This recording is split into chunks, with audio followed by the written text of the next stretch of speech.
Wala namang nagtatanong pero gusto ko pa rin i-share sa inyo yung mga pabango na nagugustuhan ko ngayong taon.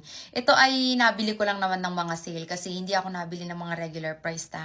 Namamahalan ako. Sa pabango mag-spend ako ng $16. Ay hindi, maghintay tayo ng sale. So papakita ko sa inyo yung aking number 4 muna.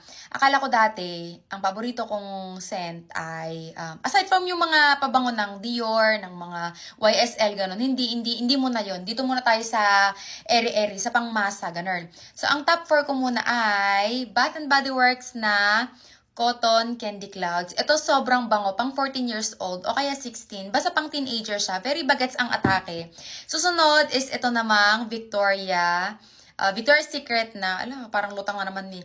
Victoria's Secret na Velvet Petals Candid. Ayan. Sana bumili ako ng lotion. Hindi naman kasi ako mahilig mag-lotion. Pero ito, sobrang bango niya. Spray ko ulit para maalala ko. Basta gusto ko to.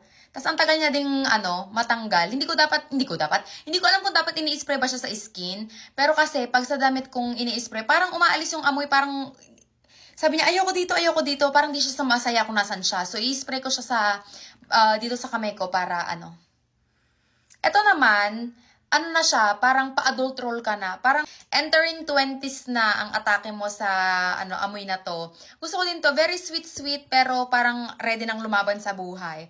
Ito naman yung ating number 2, Charan! Cloud9. Gusto ko to. Ito yung top 1 ko kahapon. Pero meron ng pumalit sa kanyang pwesto. Ito, amuyin ko ulit para maalala ko.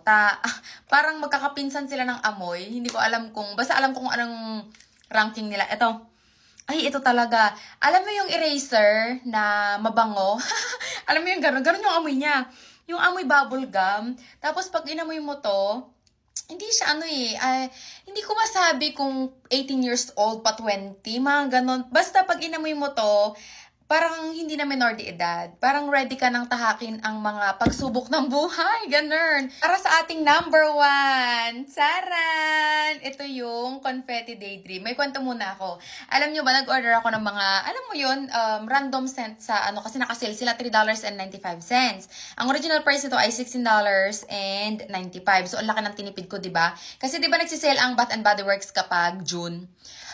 June tsaka December, ayan. So, sinamantala ko na, hoy, inamoy ko siya mga bakla. Amoy na amoy ko pa din sa katawan ko. Kasi talagang ang bango-bango niya. Alam mo yung bango na pwedeng pang teenager, pwedeng pang 20s, pang 30s, ganun. Pwedeng kahit anong edad. Parang fresh ka pa din. Yung amoy niya, para siyang, alam mo yung dalaga na ready na magpaligaw. Yung naliligo sa umaga, tas naligo ng gabi. Tapos kakatas lang maligo, tas nag-spray nito, lalabas na.